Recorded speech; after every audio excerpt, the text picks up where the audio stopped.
Well, hello. What a day. This is absolutely insane. Welcome for your first time. Have you guys heard about this news yet? I started off, first of all, I slept in. I have a lot of trouble sleeping. So I usually fall asleep very, very late and sleep very late as well. And so, I slept in. I had physical therapy today. So, and I got these new compression things for your legs. I got some for my mom because she has really bad um, circulation. And so I'm like, oh, I'm going to try a pair too. So I did that, just sat around. And then I saw there was some news from my Murdoch case. The former clerk of court, from what I understand, she had to turn herself in today for charges that have been kind of pending for a long time and nothing's come of it. And now suddenly something came of that. So I'm like, well, it's probably going to be a slow Blake day. Let me concentrate and catch up on my Murdoch stuff. So I did that. I took a long hot shower. I did my physical therapy. And wow, all of a sudden I saw all this. This is somebody's threatening you. Where? Is somebody threatening you here?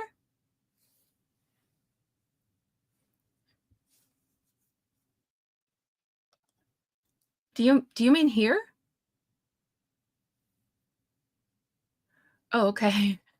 Like I don't usually draw that sort of crowd here. I usually have really amazing people here. So yesterday when I put out the episode, I said I didn't really. Oh, sorry, my got my mic on a swivel here. I said I didn't really want to talk too much about that subpoena until more information came out. I thought it might take a couple of days. I was trying to sort out did this have to do with the subpoena to Taylor Swift? Was and it was just addressed to her attorneys to give her privacy? But no, in fact, it was directed at her attorneys. This is crazy. Um oh, okay. All right. Oh, in Popcorn Planet's chat. Oh, okay. So you were being threatened in there? I'm sorry about that. Yeah, I generally have just very, very nice people, so hopefully that doesn't happen here. But you just never know. People get a little goofy sometimes. So on the way home, I'm like, oh my goodness, what's going on? There's all this news coming in. And so I'm like, well, let me check this out. When lo and behold, there it was, finally on mainstream media.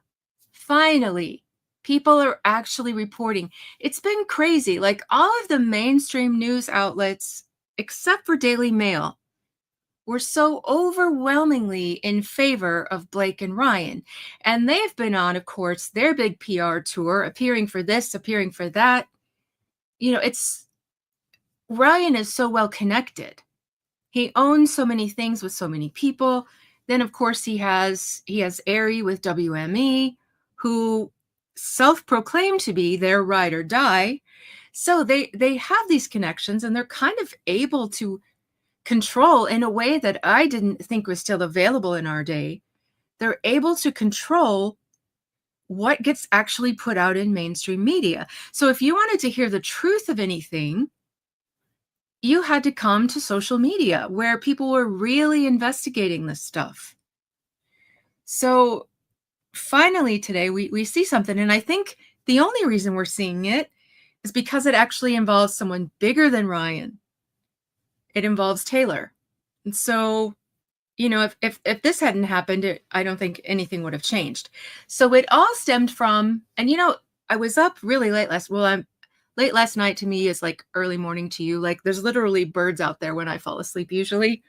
But there was some after I finished what I was doing, I printed out all of the new documents that had come, and they looked pretty benign. And I was like, well, we still don't know much. And So then, yeah, then I saw this one today. So this is what it's all about. And I want to start by saying we have we have two different attorneys we're dealing with here. We have Brian Friedman, and company, so that would be all of the attorneys that work with him. And then we have Michael Gottlieb and all of Blake's attorneys. So we've got two attorneys with a lot to lose if they're wrong, and they're giving completely opposite statements here. But here's the thing, with what Blake's attorneys have already done for her with that sham lawsuit, we know that was fraudulent. So they already have a record of going beyond for them. And now we've got this, but this is much bigger than a simple lawsuit, and we're going to get into all of that kind of stuff. So, yes.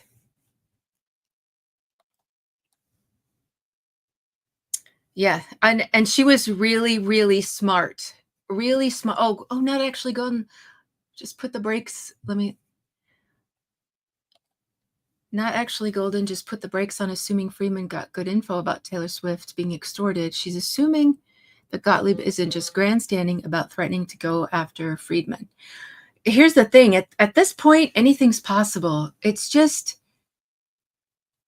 to make this kind of accusation to me without good intel is a really, really scary thing to do. So, yeah. So at this point, and I put it in the disclaimer, I'm not saying any of this is true. We simply don't know. Today, May the 14th, 2025, we don't know yet. So I'm just going to share what's in this what's in this document. But what he says is that Venable, who is Taylor Swift's her law firm that represents her, so they filed a motion to quash. Now we knew that yesterday. We knew that there had been a subpoena, but we didn't know what this subpoena was for because it was really, really strange. They wanted information between the attorneys at Venable, Taylor's attorneys, and Blake's attorneys, communication between the two. And this is really strange. It's not something you often hear. And the thing about it is, your first instinct is, oh, you're asking an attorney for information. Isn't that protected? Isn't that privileged? It's attorney information. But attorney-client is just that. It has to be the attorney. It has to be their client. So when you're talking about attorney to attorney or attorney to a witness, anybody else, it's not protected. So they can ask for this. And the attorneys on the other side, they can't claim privilege. They can only try to find some other reason to tell them that they cannot give them this information. So that's what they had done. So they had acted like it was all just going to be too much for them to comply with. So that was the basis. Sorry, I need to get a drink real quick.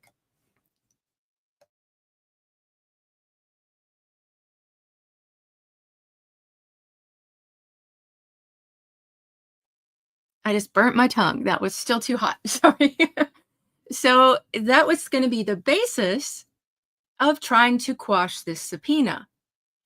And so this is addressing this motion to quash that was filed yesterday. Now, we also know that Blake and Ryan sent out letters right away. They wanted to stop this from going through. They were absolutely panicked. Yes, I'm with Cassidy. No Teeth's law firm has already demonstrated illegal behavior, but it seems like Friedman has a certain reputation in the legal community. Yeah, this is anybody's guess at this point, really. Don't burn your tongue. You need to tell us what it's going on. Yes. Sorry. I swigged that down way too fast. And I was like, no, that really hurt. Okay, so they're saying counsel and Venable, so counsel is them, as their counsel, and Venable are conferring in good faith. So it sounds like they're saying he is communicating with Taylor Swift's law firm. And he says, however, the lively defendant's insistence that the subpoena seeks irrelevant information is wrong. And he put that in bold italics. Her subpoena aims to obtain discovery. No, the subpoena aims to obtain discovery relating to witness tampering and evidence spoliation. We're going to talk about what those two mean. I'll start with evidence spoliation now because I don't have a slide for that one. That one's not as serious. That one can just lead to sanctions by the court. It can lead to a judgment. Like the judge could look at this if this is found to be true, and he could just like straight up find in favor of Justin tomorrow, and that would be that. But the more serious one is this jury tampering, and we'll get to that in a moment. So specifically, the Wayfarer Parties Council are informed and believe, based on information from a source who is highly likely to have reliable information. So this isn't something that they heard on the internet or somebody emailed them. For them to say this, for them to go out like this, I would think that I don't think they would be that careless as to not have something they know for certain. Plus, they already mentioned that they're conferring in good faith. That means they are talking to Taylor Swift's law firm. So the reliable information is two things. One, Miss Lively requested that Taylor Swift delete their text messages. So I could see that happening. I really could, you know. Let me see.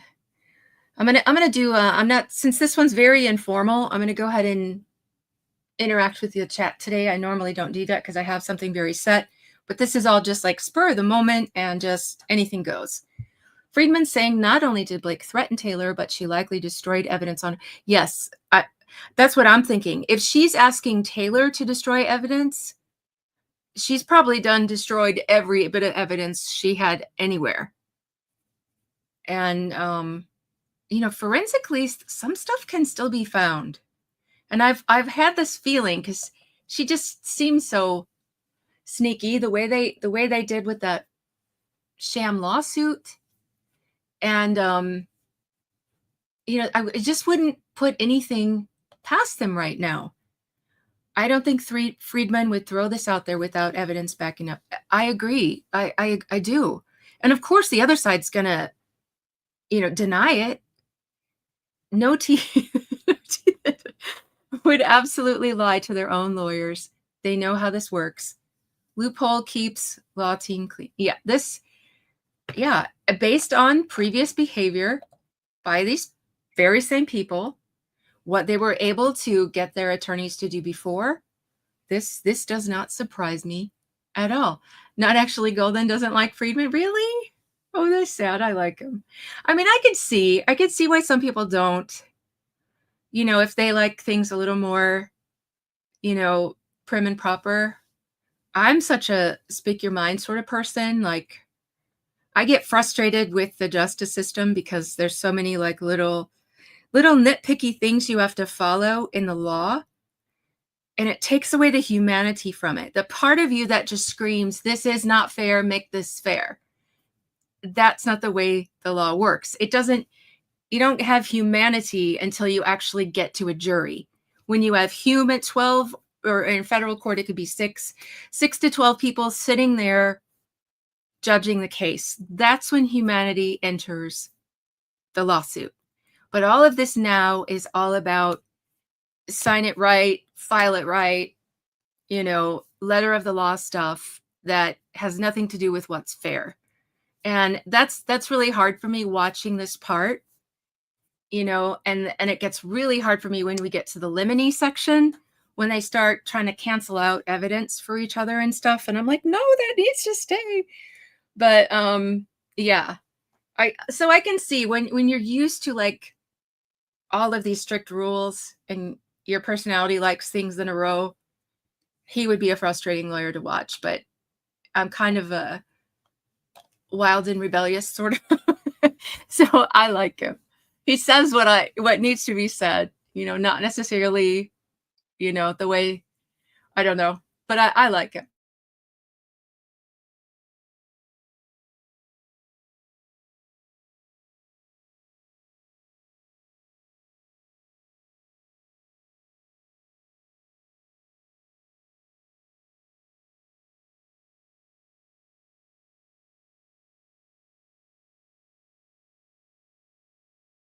To evidence, and that's really sad. So if this is true, I'm really glad this happened, because they could have shown up all confident, oh, you're not going to find anything, and then and then this happens. Well, why would Manette go along with all these terrible things? They filed a sham lawsuit, and I'm sure that Samantha Katz wasn't the only one who knew about that. So it really makes me wonder. When I was, well, we'll get to that in a moment, some of this stuff. Oh, from Mexico. Well, hello. Thank you. Today I'm not very organized. Today's just kind of like I got home and made a couple slides and jumped on. This is not usually my style, but this was just crazy. So yeah, this is the tough part. They both stand to lose a lot with this. So it's really a wild card right now. Gottlieb denied it. He's a famous lawyer with a good record. So is Friedman. So yeah, this is hard. So all right, let me get back to it. Sorry guys, the chat's kind of backed up. All right, just saw one I want to put up though. No, Ezra Hudson filed that CRD the very next day after dropping Van Sham. Definitely coordinated. Exactly. So it wasn't just Samantha doing this, going rogue from her law firm. This was not something only she was aware of. And I wonder how many times it's happened. I really do. Like, how many times have they used this? Because there's no record. There's no record. That lawsuit has, it looks like somebody opened it and changed their mind. Nothing was filed. A judge wasn't even assigned to it. Without the judge assigned to it, that subpoena didn't have a court stamp. There's not even a record of that subpoena in the court. We're talking about New York. Do you know how many lawsuits come through that courthouse? People file one and then decide they're not going to sue after all. Too much trouble, or they're not so mad anymore and they just withdraw it. I mean, there'd be no way to discover how many times this has been used and abused. But I really wonder now that they were so quick to just jump on and do that, because nobody saw what they did. The court was not aware of what they did. I don't care what they say. No judge was assigned. They didn't go get a court stamp for that subpoena. So as far as we know, according to everything, it doesn't look like anybody was aware of that. So who knows what they've been up to. All right, and point 2, Michael Gottlieb of Wilkie Farr, counsel for the Lively defendants, contacted a venerable attorney who represents Miss Swift and demanded that Miss Swift release a statement of support for Miss Lively, intimating that, you know what, I think I have oh no, I didn't. Okay, I thought I put a bigger one in there. Intimating that if Miss Swift refused to do so, private text messages of a personal nature in Miss Lively's possession would be released. Is that not awful? Like, how do you do that to someone that you've been friends with for a decade? How, that's just the lowest. And it reminds me so much of what she did to Justin. Extort with threats. She doesn't like to be told no. She said that in interviews. So, would she do something like this? It's likely. Um, so the Wayfarer Parties Council are further informed and believe that a representative of Miss Swift addressed these inappropriate and apparently extortionate threats in at least one written communication transmitted to Mr. Gottlieb. It is those communications that the Wayfarer parties seek to obtain by way of subpoena, as they would evidence an attempt to intimidate and coerce a percipient witness in this litigation. So this is what they're saying. Obviously, Taylor has Blake blocked, not taking her calls, not taking her texts. The only way she could communicate was through their attorneys, is what this is saying. So she had to go, and if this really happened, this is so insane. Like, how do you get an attorney to go to another attorney and say, I'm the middleman here in this extortion. We're gonna release Taylor's stuff. If how does this happen? It's crazy.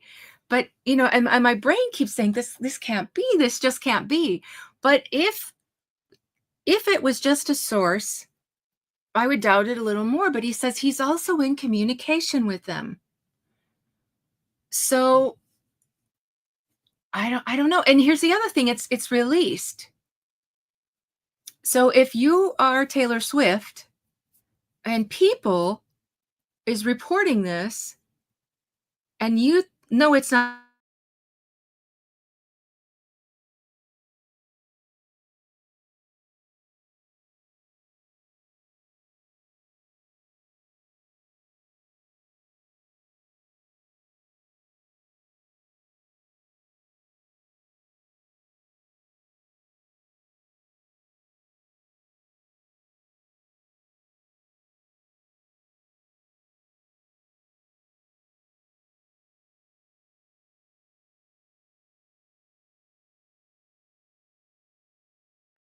with threats of putting stuff out, I would think you would speak up and say something.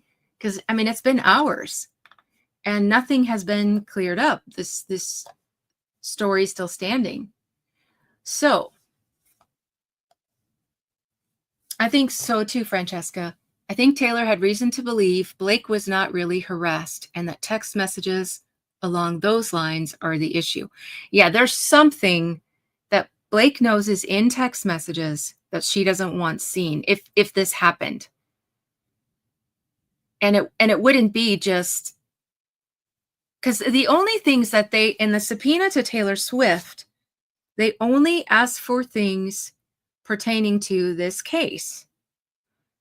So it's not just a matter of something she's embarrassed about. It has to do with this movie. And if this is what she did, that is really, really desperate. And the other information that was released a couple of days ago where I was so happy. And man, did I get some nasty people in my message, not messages, but in my comments. I am not used to that. It just, like people are just so angry with Taylor. And just how dare I, not curse Taylor to death with Blake too. But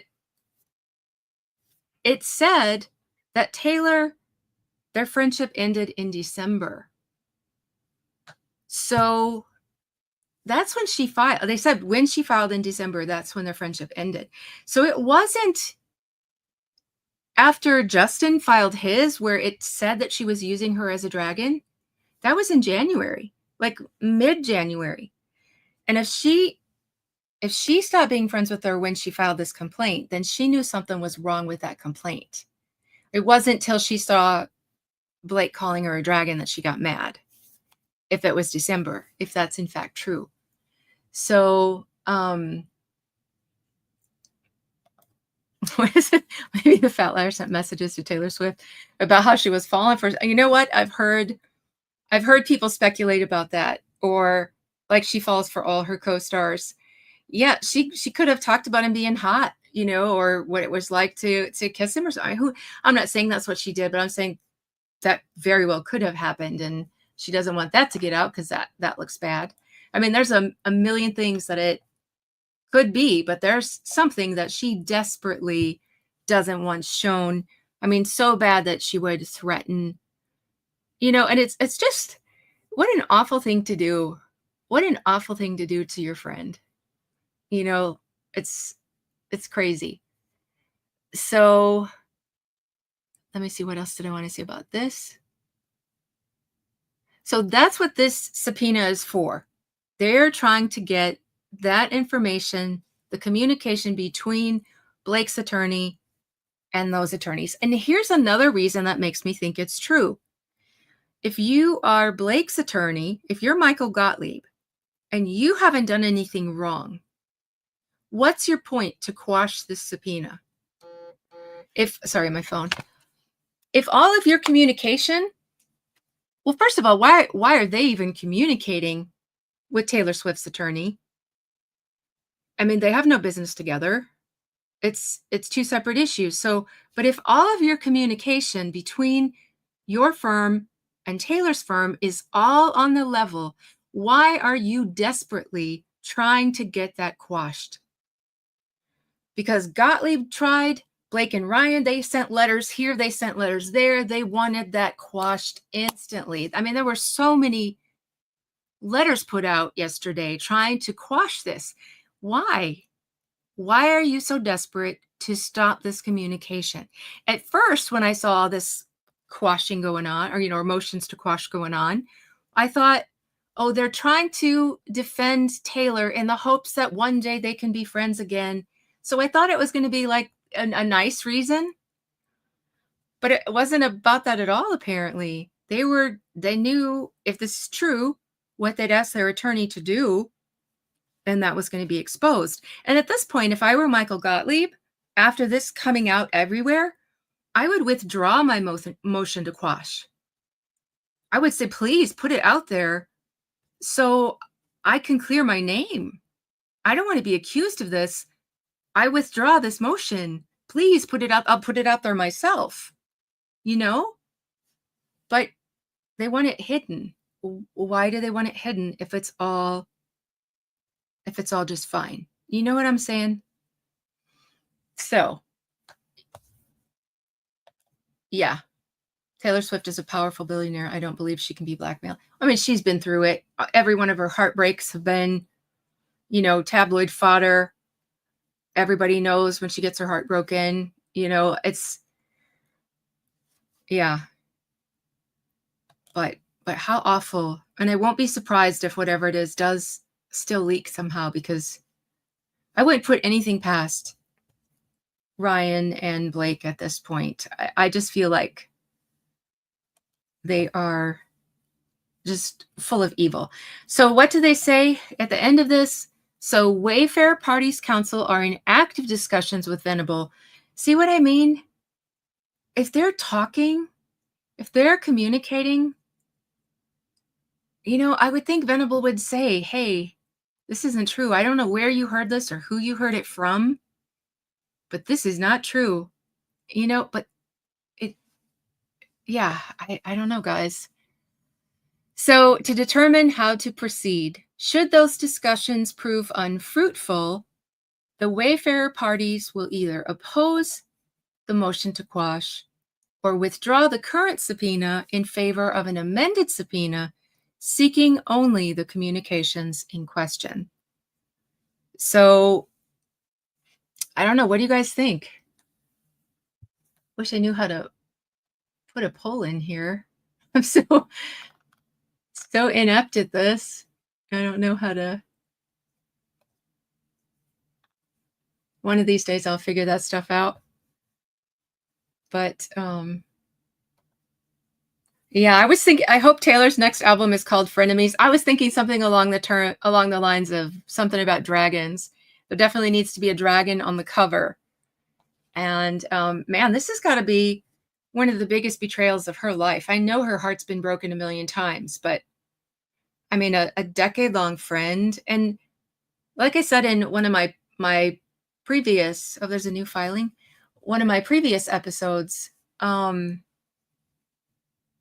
I gotta go see that it's, they say it's lonely at the top because, it's hard to know who your friend is when you're famous, because a lot of people just want to be your friend because you're famous. So, when you find a friend that's pretty famous and you don't think, oh, they're using you for this kind of thing.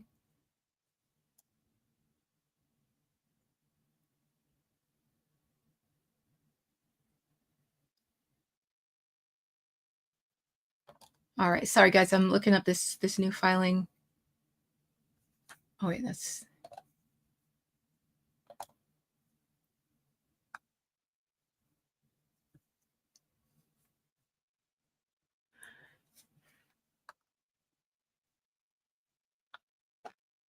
all right. Sorry guys, let me just glance through it. So it's a motion to strike. They want to,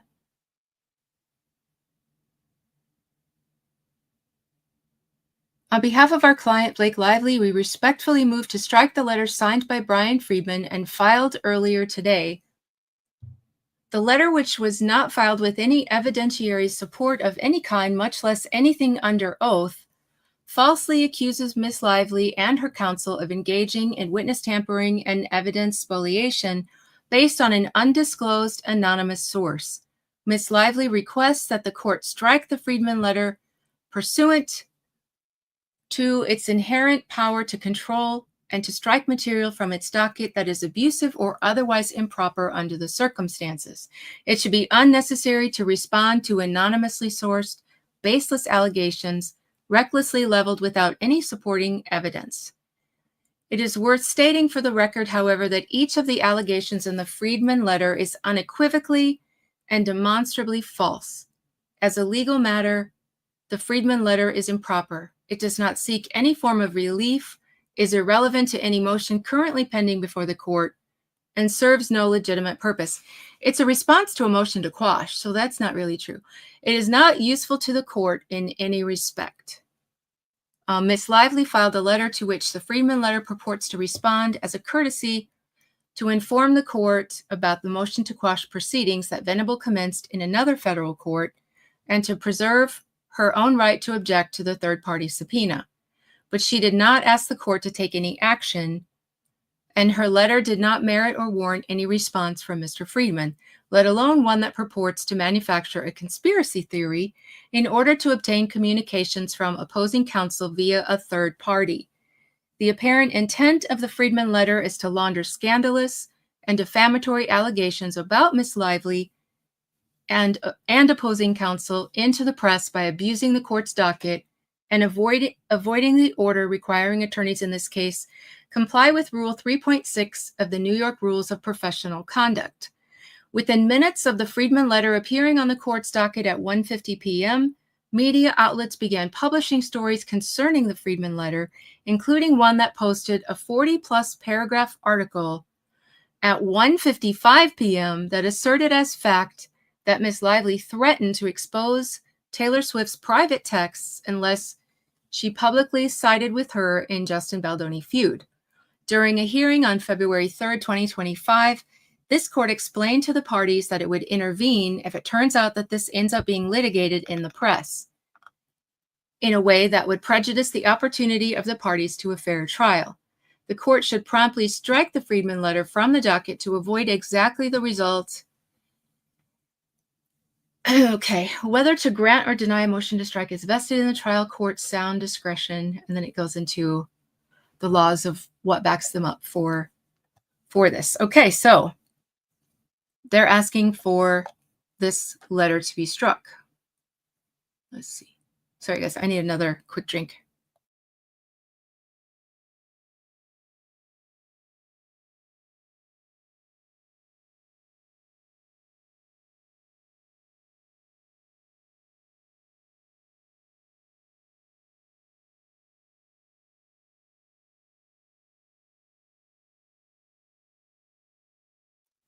Okay, that time I didn't burn my mouth. That's good news. Thank you so much, Kristen. Thank you. Love your channel. Well, I love all of you guys, your comments and everything. You guys are really, really super great. I see stuff that goes on in other places, and I always feel very fortunate to have the crowd I have here. Oh, thank you so much, Coco. Thank you. Okay. Okay, so now here's where it gets tricky if that's what happened. This is the rules about federal court. Oh, what do you mean sound checks? I don't know what that means.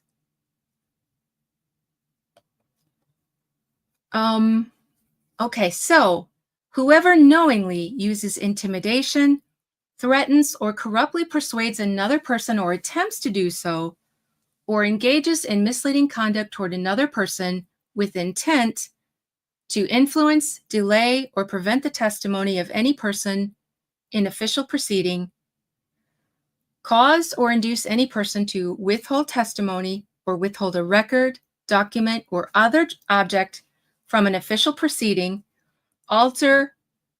Oh, my mic was going in and out. Oh, I'm sorry. Sorry, I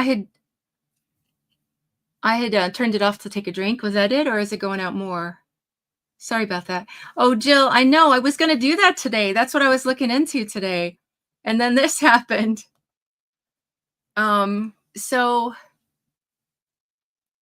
alter, destroy, mutilate, or conceal an object with intent to impair the object's integrity or availability for use in an official proceeding.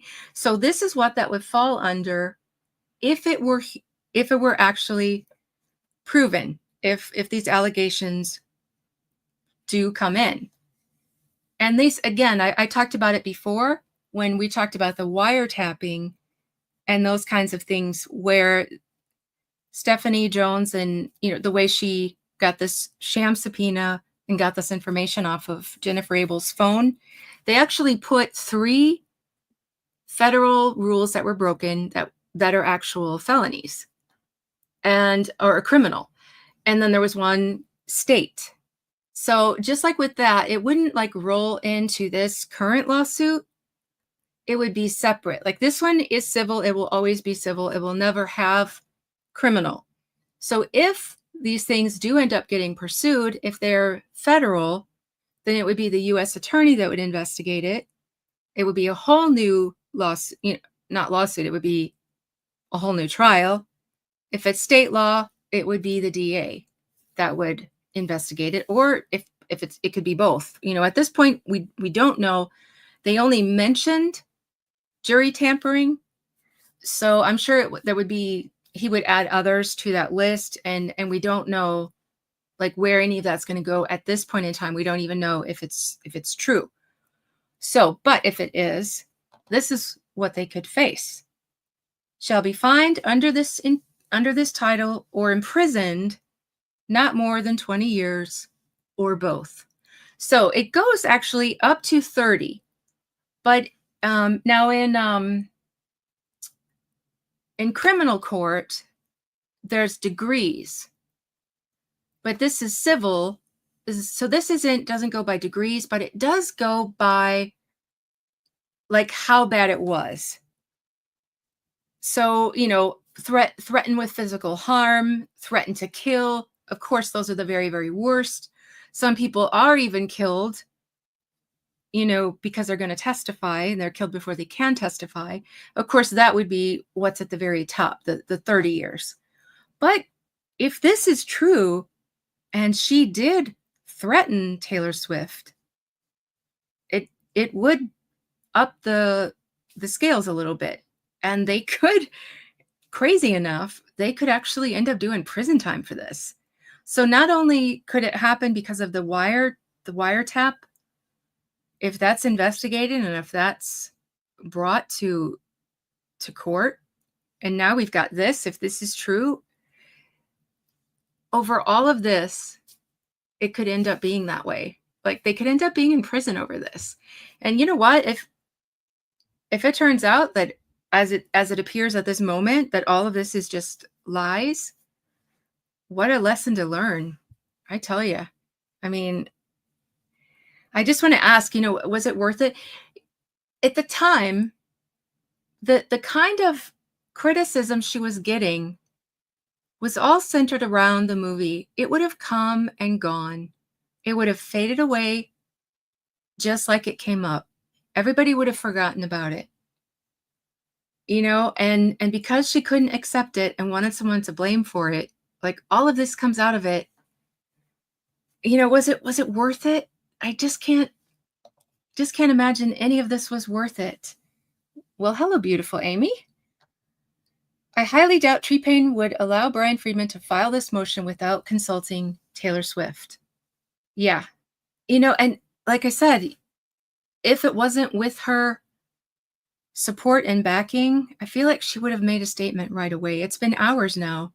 It's been 5 hours that statement's been out there in mainstream media. If it weren't true, I feel like she's got a huge PR company. I feel like they would have stomped that out by now. I think. I mean, a part of me is like, but there's no way an attorney did this. But then it's like all these other things just point to, I don't know. I don't know. If we don't find something tonight, I don't know if I'm going to sleep at all. To prove this isn't true, then you'll see another statement from Taylor's camp or Venable to exactly. Venable would refute it. Love your channel. Oh, thank you. Thank you. Yeah, I don't know. I hear a settlement. That's what I think. Justin doesn't want to settle. Justin wants a trial because he wants the evidence out there. Because for him, it's not about he wants money. He has a family, and he has himself too, like his own good reputation. He doesn't just want a settlement. He wants to prove himself. This guy has been in acting for a long time. And when this happened, a bunch of women came forward that have worked with him in one capacity or another. And they made little videos of their support. And I mean, they've got an ex-CIA guy here on Team Blake. They have not been able to find one bad thing about this guy. With all this digging that they've done, not one other accusation. And it just seems crazy to me. And I read this somewhere a couple of months ago, and it just stuck with me that you don't start this kind of behavior without ever having anything in your past. Thank you, Jean. Without ever having anything in your past leading up to this. You don't just, I think, this late in life, he's in his 40s, right? And nowhere along the line, not even as a very young man, was he ever known to do anything like this to much less famous women, to much easier women to kind of intimidate. It's crazy to me to think that, yeah, he's 41. Thank you, Marbella. That this would be the first time. And you would choose, someone that's not only famous, but married to a very famous, very powerful, very connected man. It just doesn't make sense. That, I hope you speak about Becky Hill too. Yeah, I want to go over the State article and see what this is all about. And yeah, I didn't get to do that because of, this popped up and I had to come home and deal with this real quick. But yeah, it's just weird to me. And then on the other side of the coin, we found so many absolutely horrible situations with Ryan and with Blake, and times that they've been dishonest. And to me, I can spot a liar so fast. I have like a radar for it. I don't even know what it is, but like, I don't know how to, I was trying to explain it to my mom the other day. I'm like, my body feels it. I don't even know exactly what gives people away, but I feel it, like head to toe, feel it. And so I just despise it. So, like, once someone has proven to be a liar to me, I'm like, I don't trust you. Like, there's little things people, might say, but when you're just like walking around lying all the time, how do you trust someone like that? And I feel like Blake and Ryan have been caught in a lot of lies, not even lies that matter, like stupid lies out there. And so that kind of does it for me. I know that I can't believe in you. So, yes, I just read it real quick. To strike the letter, I just read that. Someone told me that it was there, and so I just read through it real quick. But yeah, so I mean, just it's that says a lot. His past reputation, his record. Oh, that's okay. That's okay, Lauren.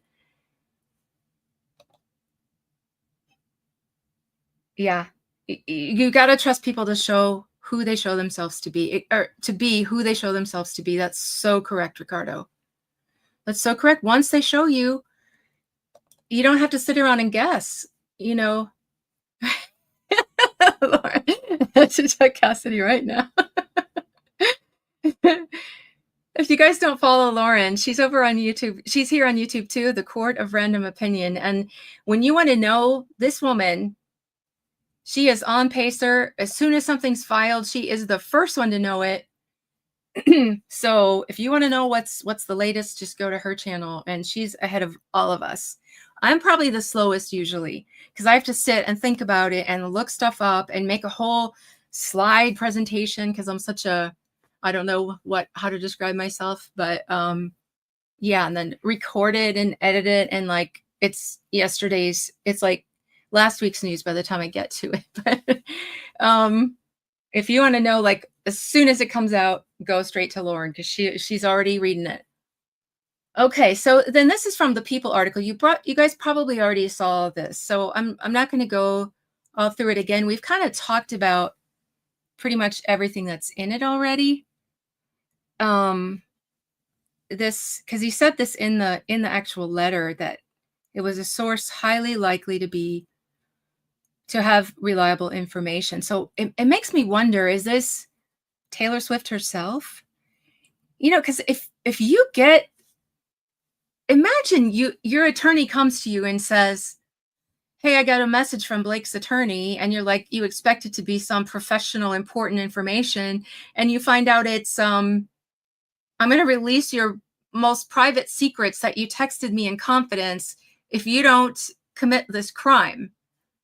Can you imagine what that's going to feel like? And then her attorney too. Her attorney's not going to risk everything and get involved and put his reputation at stake for all of this. So yeah, this is just the People article. If you guys haven't read this, but we've already kind of talked about everything, but they've got a pretty long article in there. But here is Michael Gottlieb, and we're going to go over his resume because yes, Riley, yes, that's what was going through my mind. And it was so funny. I mean, I've told you guys before, I'm a Swiftie. I love her music. I do.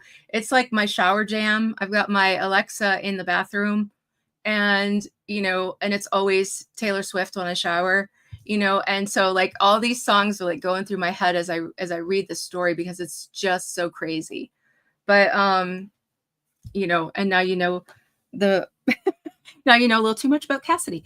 But anyway, this guy, look at what he does. Okay, crisis management. And when I was reading this, I'm like, is this how you normally manage crises?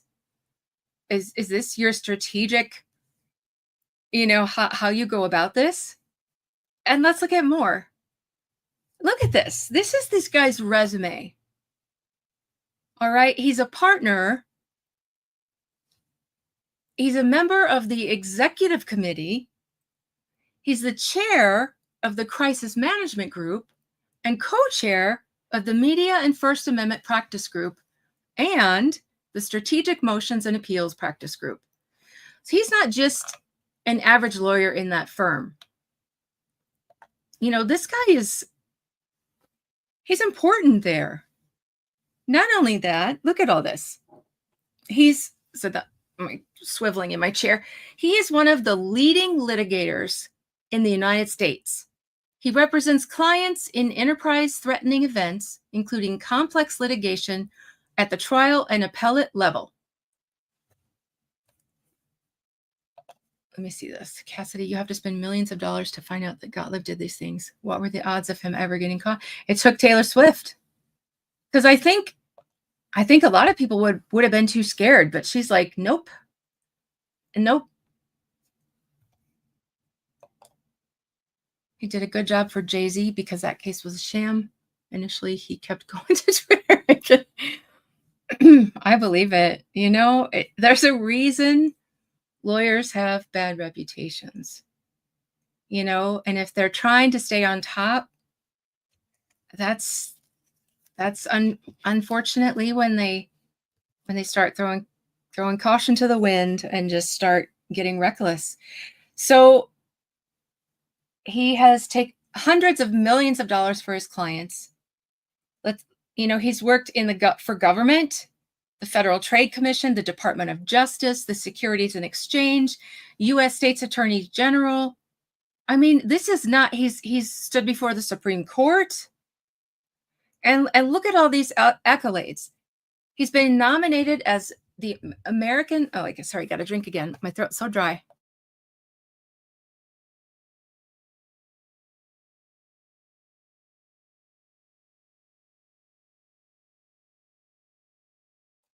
Okay. American Lawyers 2023 Attorney of the Year. He didn't win, but he was nominated. Named by Forbes as one of America's top 100 lawyers just last year. Oh, look at this. He's a dragon, law dragon. He was one of America's 500 leading lawyers last year and this year, and one of its 500 leading litigators last year. He's been named Litigator of the Week on several occasions by the American Lawyer. Earlier in his career, he was recognized as a rising star by National Law Journal and one of the top 40 lawyers under 40 in Washington, D.C. Look at this, Law 360 MVP, cybersecurity trailblazer, and a future star by Benchmark Litigation. Not only that, he served as Associate White House Counsel for President Obama from 2009 to 2010, and again from 2011 to 2013, and the Deputy Director of Combined Joint Interagency Task Force 435 in Kabul, Afghanistan in 2010 to 2011. And is he throwing this all away for Blake Lively and Ryan Reynolds? Like, who would risk? Yeah. What a resume indeed. I don't understand. It's so the more I read about him and his resume, the more I was like, this can't be. This really can't be. Remember, y'all, when rumors said Blake and Taylor were reconciled, Taylor Swift never came out to say it was a lie. She ain't gonna add anything until she has to. But I think it was a big step 2 days ago. And when I put that out, like, there were some people who don't like Taylor that mistook what my message was. My message was this: there was already a very strong statement put out by her people that she was mad about being subpoenaed and being drug into this. And she wanted it known that she had nothing to do with it. So that message was already out there, very strong, very clear. There was no need to put out a second message. But when the reporters took her side, they also asked for comments from both sides, Justin and Blake. And of course, Blake's team got out there and put out all of these, it's all Justin. No, this is Justin's fault. Justin drug her into this, and all this Justin hate. And that's why I felt like it was a big deal that another statement was made just 2 days later saying, no, it's not Justin. Taylor knows what Blake's been saying. She knows that Blake's been using her name. And to me, that was the big deal. That's what I was trying to bring out, because Taylor didn't need to make a second statement. If it was just about denying being involved, if it was just about being mad that there was a subpoena, that had already been said. There really was no need to make a second statement, but she did. And she made it clear that this statement was about, no, I know this is Blake. So, yeah. What's this about? I need to watch her. I didn't know she put something out yet. Whoever above relayed what not actually golden said, no, that's not what actually golden really said them. Oh, did not at all put the brakes on assuming Freeman got good info. Oh, okay. Okay, well, I think, yeah, we can all run over there after this is done. I'm going to close this up real soon. You know, and I'm sure opinions kind of change throughout the day as more information, because, you know, you just can't imagine. You just can't imagine putting a career like this at stake. So, you know, I think our heads are just going to be spinning for a while. Yeah, that's what I keep coming back to. And also the fact that he's in communication with Venable. And of course, Mike Gottlieb is going to say, of course he's going to deny it. This thumbnail is, thank you. I always try to put a little something in my thumbnail, you know, it's because I used to do, well, I told you guys before, I was about what I used to do, a director of a learning center, and I designed the building, the curriculum, everything. And so I love like creating. I kind of miss, that's kind of why, you know, this is like my creative outlet. But the only stuff like this I get to do is you know, for my little thumbnails. So I try to make it. Oh, chill. Where'd you go? Did I get the right one? Nope, I always miss because they're moving and I'm very uncoordinated. Here we go. Orange is the new Blake. There we go. Yes, orange. Orange is the new Blake. I love it. I wish I'd heard that before I made this thumbnail, because that's totally what would be at the top. But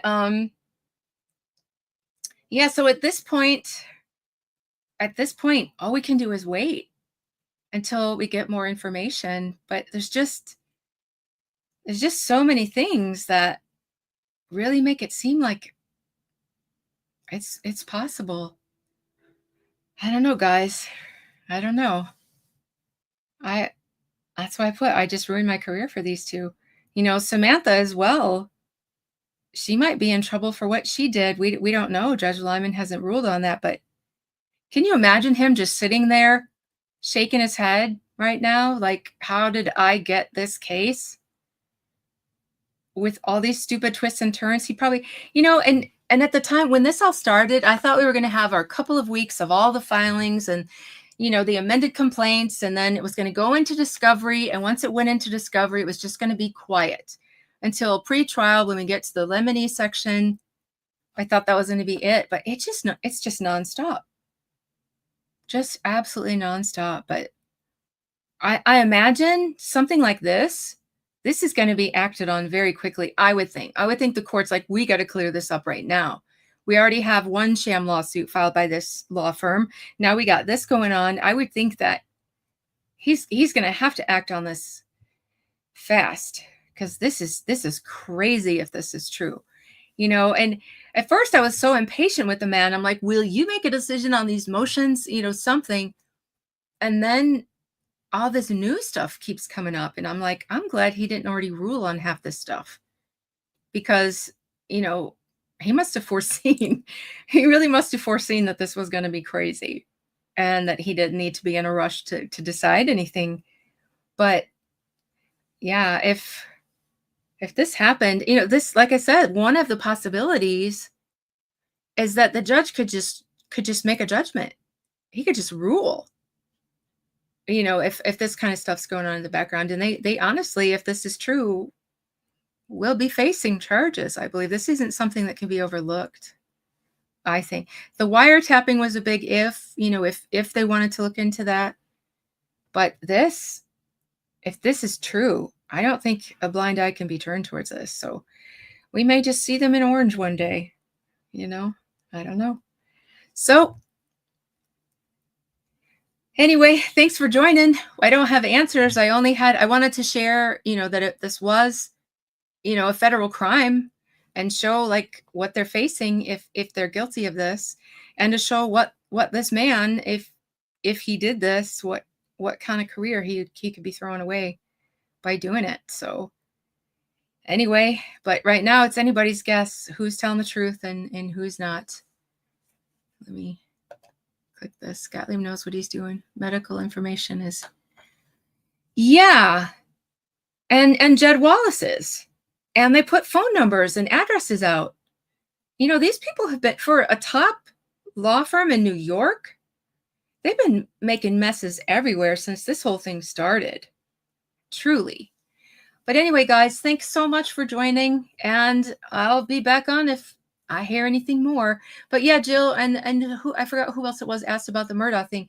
Yeah, Becky Hill, if you guys haven't heard, it seems like she had to turn herself in today, and she's out on bond.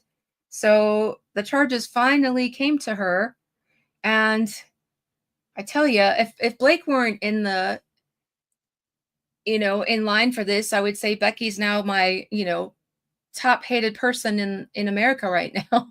But right now it's her and Blake at a tie.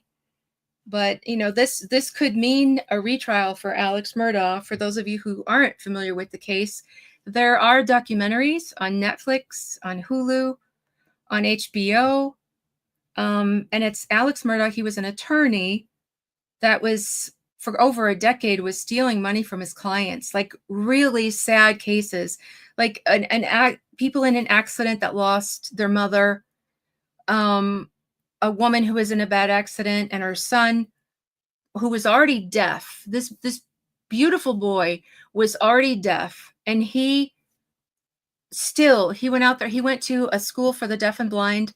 He played on the football team. He got good grades. He was about to graduate. He was a model student, a wonderful person.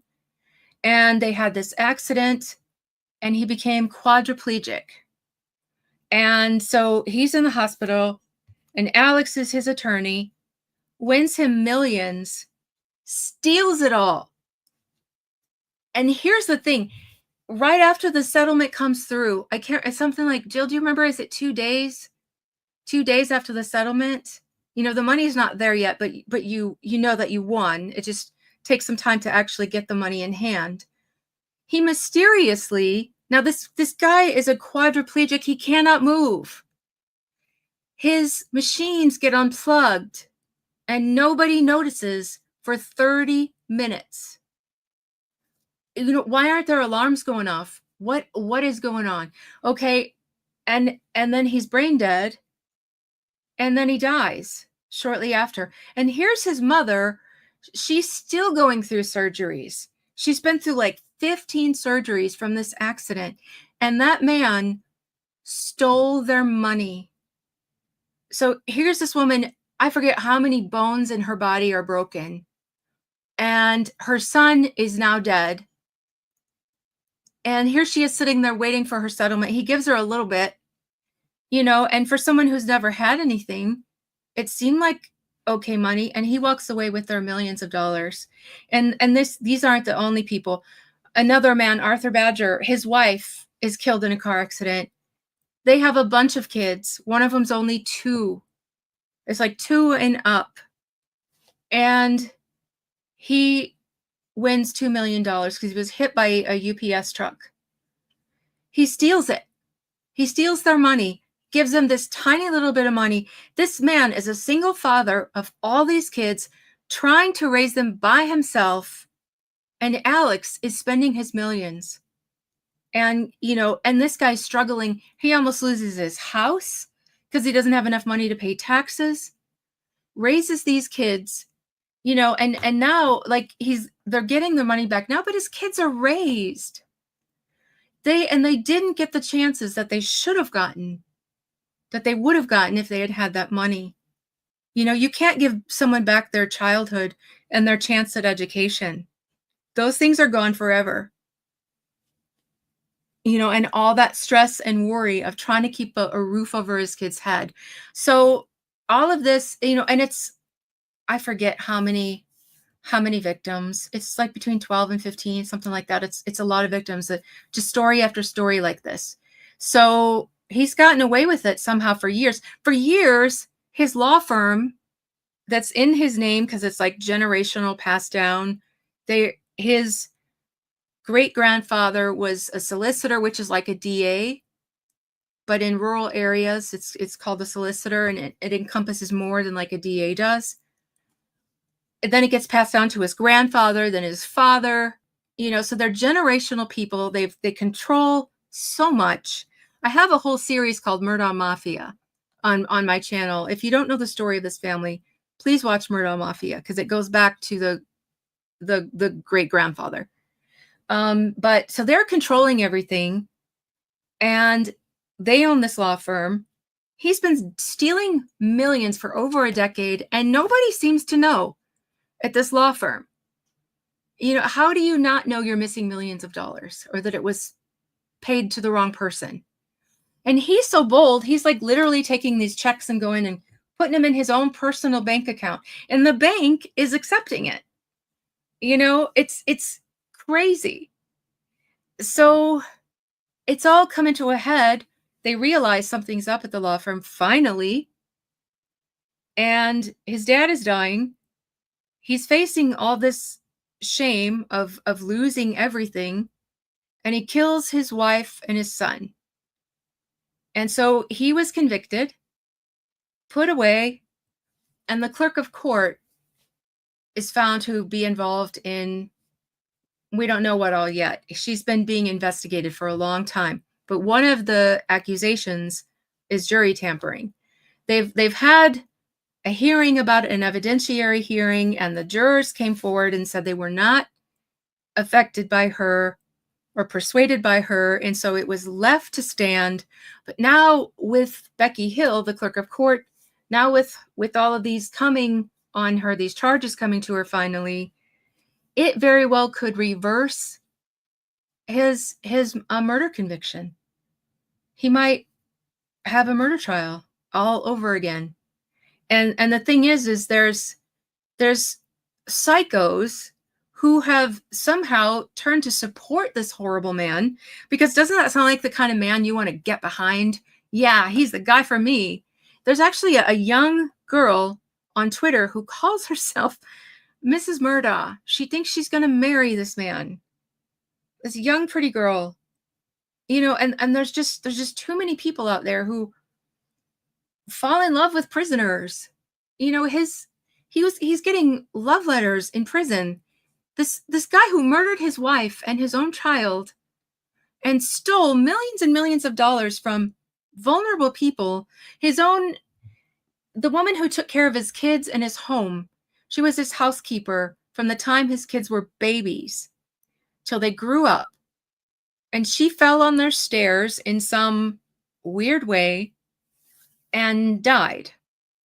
And he told her sons, one of them is a vulnerable adult, that he would sue, that they could sue his insurance, and he had his buddy represent them to sue himself, because he had this huge, just not long before Gloria dies on his stairs, he gets this huge insurance policy.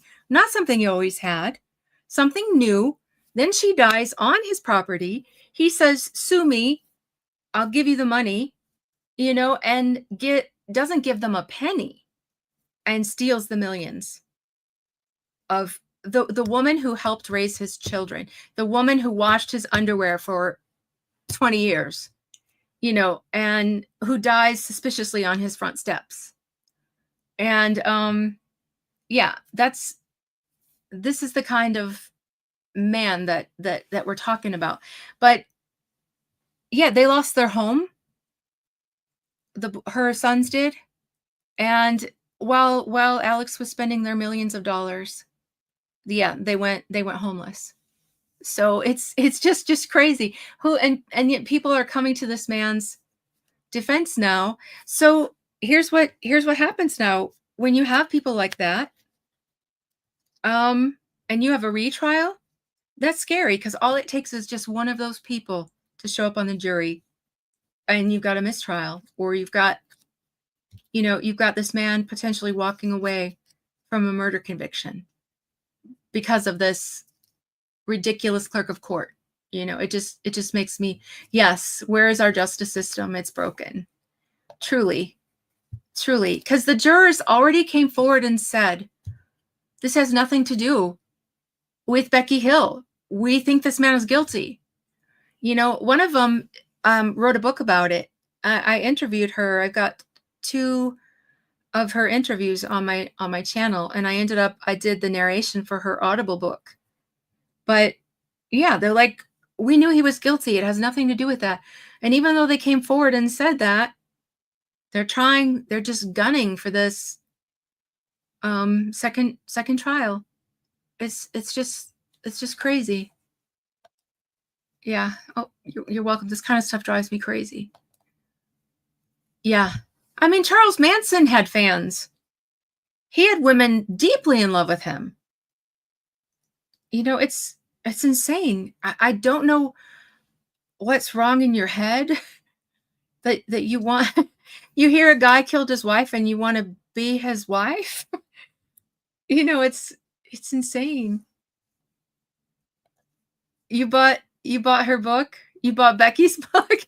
Becky, the clerk of court, actually wrote a book, and that's what started the whole thing. If she had just laid low, but she writes this book, and she had stupid stuff in there that looked suspicious, and it started the entire thing.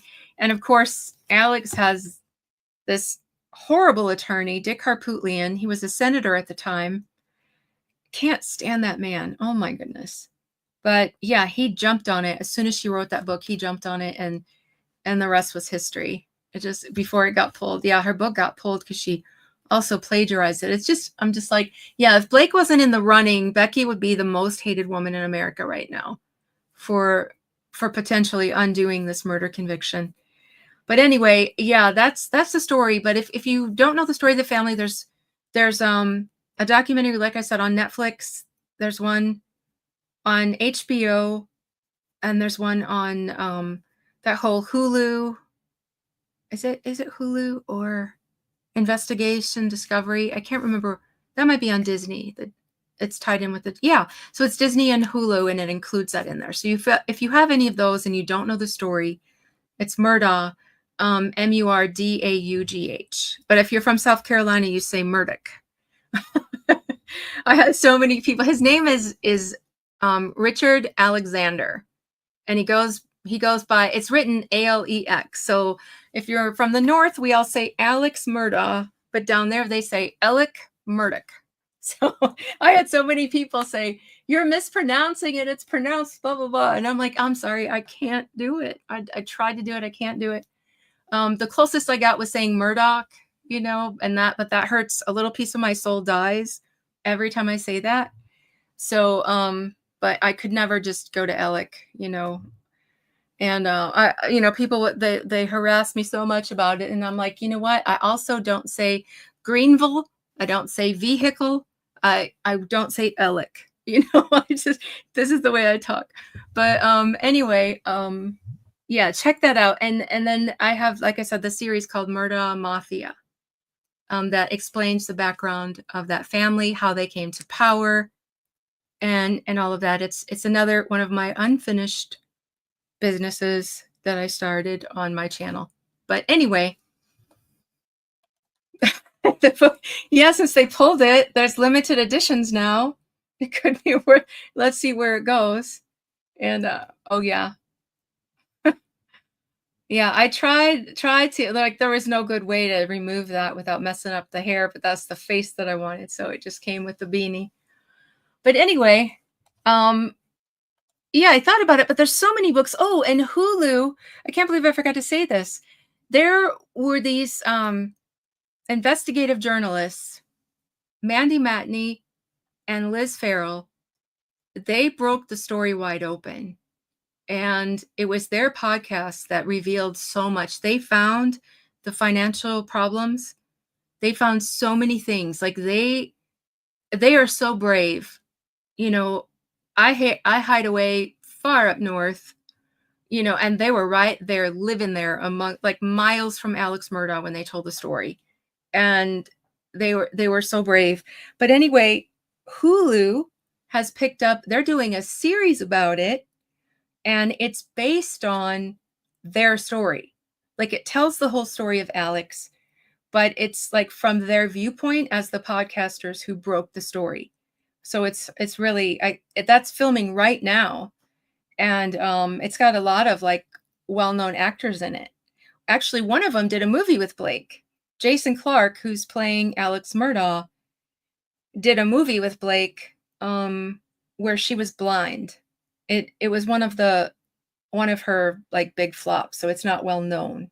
I can't think of the name of it, but yeah, so that guy's actually playing Alex Murdaugh in the series, and I think it comes out this summer on Hulu. So if you're not familiar with the case, you'll get to see like the whole story play out there, which is super, super cool.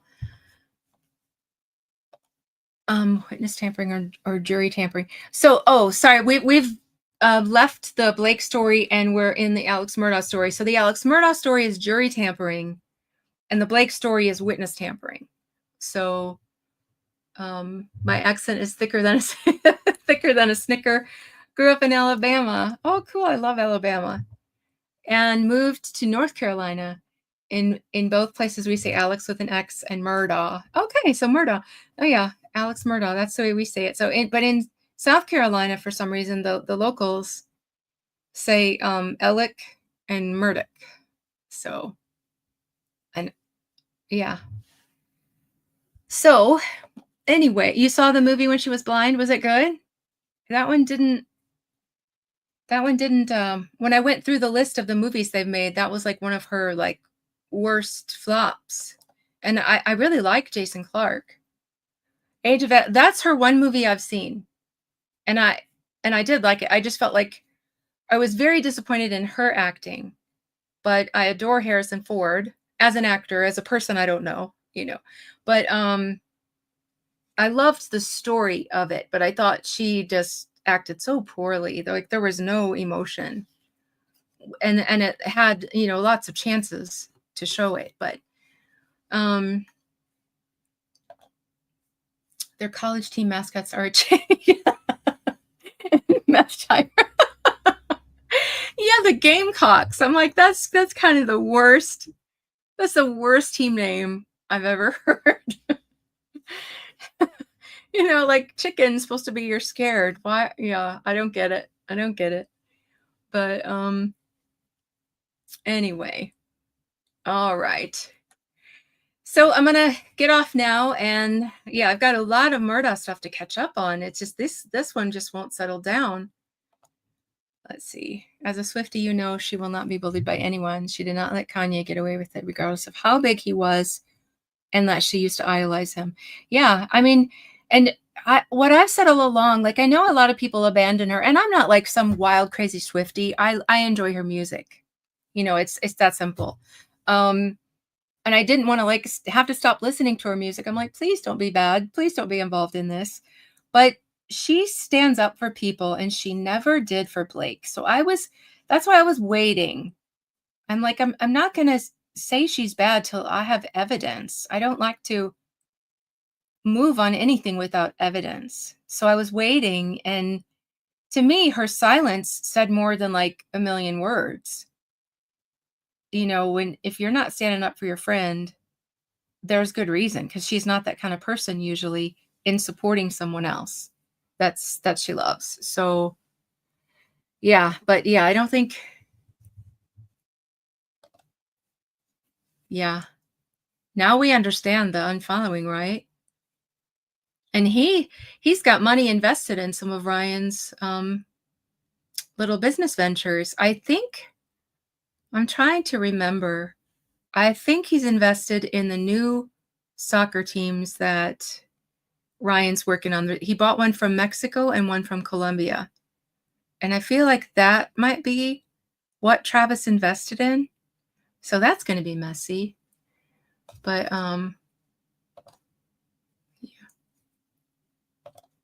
yeah. I will say I'm not a fan of her tortured poets. and it's a double album. I like her more happier stuff. If I sat and watched and listened to her whole double album, Tortured Poets, I think I would have to be hospitalized. Like, I don't wanna be that sad for that long, but, like, some of her older stuff and her happier stuff I really, really like. But, all right, guys, I'm gonna end it. I've gotta work on this Murdaugh stuff. That's I feel so bad for my Murdaugh people because that's where I started, and they supported me and got me where I am, and I've been just neglecting those stories, and there's quite a few that have updates, so I really, really gotta get to that. So, Blake's, behave yourself and don't do anything interesting for the next 2 days, okay? All right, and you too, Michael. Okay, all right, thank you guys so much. Have a wonderful night.